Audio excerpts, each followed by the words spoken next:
With their instinctive talent for engineering, mastery of demon binding, and complete disregard for sentient life, Chaos Dwarfs have created some of the most dangerous war machines to ever blight the Warhammer world.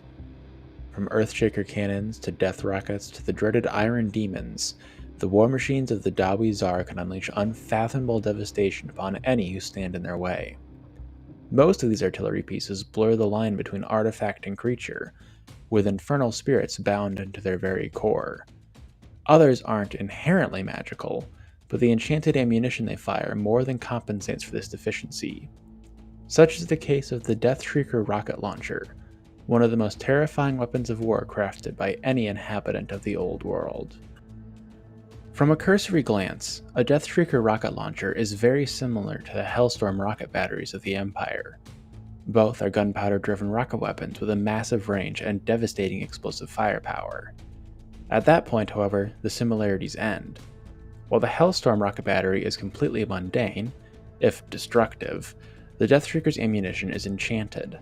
Malevolent fire spirits, harvested from the cinders of Hashat's sacrificial fires, are bound to special rockets. These rockets, which howl when fired, are appropriately known as Deathshrieker rockets.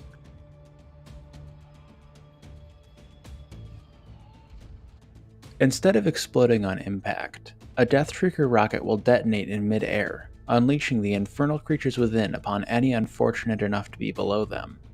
These demons manifest as a screaming fire that can be heard across the entire battlefield. Their fiery forms will fall at unnatural angles, twisting and weaving through the air in an attempt to reach something, anything, to burn. This expends most of the fire spirit's energy, and it's not unheard of for them to fizzle out high above the battlefield before hitting anything.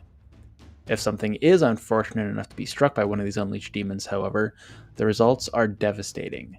Entire regiments of dwarfs, skaven, and greenskins have disappeared under the flaming talons of Deathshrieker Rocket's bound spirits. The fiery demons and raw carnage a single rocket can unleash instills a supernatural terror in those hit by one, and those who survive will often flee without heed to the consequences. Despite the impressive damage a Deathshrieker rocket can do, they are not without their faults. The infernal spirits within its ammunition bear no loyalty to the Chaos Dwarfs or their allies. If the nearest living thing to an exploded rocket is a regiment of Infernal Guard or Chaos Dwarf warriors, then the Dawi Zar will experience the scorching heat of their own weapons. In addition, while the demonic flames are quite potent against most foes, incredibly large or tough opponents can often shrug its effects off with little effort. Heavy fortifications are similarly immune to its effects, as the infernal fires don't burn hot enough to melt stone. As such, the Chaos Dwarfs have created a second rocket type that the Deathshrieker Rocket Launcher can fire to cover these weaknesses.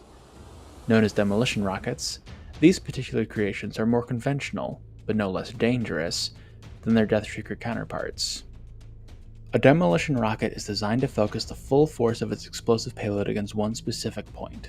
The rocket consists of a strengthened iron tube stuffed full of explosives with slow-burning fuses.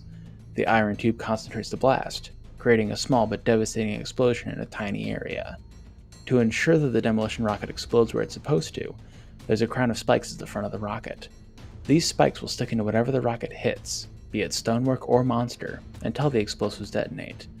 This lets the Deathshrieker rocket launcher punch through thick stone walls and massive beasts of war alike, as long as the crew in question is confident enough to hit their intended target.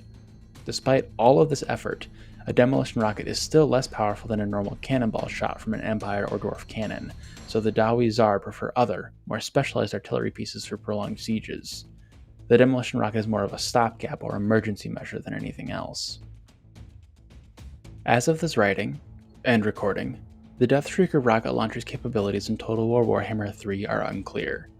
Judging from the primary text, however, we can guess at some abilities it'll probably have in-game. I imagine it'll be a lot like an Elven Bolt Thrower, with the Deathshrieker rocket launcher being able to switch between two ammunition types, the Deathshrieker rockets and the Demolition rockets. Both forms of ammo should be a lot more impressive than their Bolt Thrower counterparts, however. The Deathshrieker rockets should function like Hellstorm rocket batteries, except their ammunition should be self-guiding like a Hell Cannon or a Doomdiver catapult. These rockets should also possess either the burnt or discouraged contact effect to better represent the terror these weapons can cause. The Demolition rocket mode should be more in line with the Bolt Thrower's single-shot mode, as they aren't quite as dangerous as a proper cannon, but should still blow a bolt thrower out of the water. To balance all these changes, a Deathshrieker Rocket Launcher should be really expensive. It's basically a better Hellstorm rocket battery, which is already one of the best units on the Empire roster. Considering the Hellstorm costs 1,050 gold in multiplayer, a Deathshrieker Rocket Launcher should probably cost somewhere between 1,200 to 1,500 gold to ensure they aren't too oppressive in a matchup. That concludes our overview of the Deathshrieker Rocket Launcher, an infernal weapon hailing from the foundries of the Chaos Dwarfs. I hope you all enjoyed learning about their capabilities in the lore, and it's got you all fired up for the DLC that's coming out soon. Soon. It's not out yet by the time this video drops. If you liked the video, it'd be much appreciated if you leave a like and or a comment down below.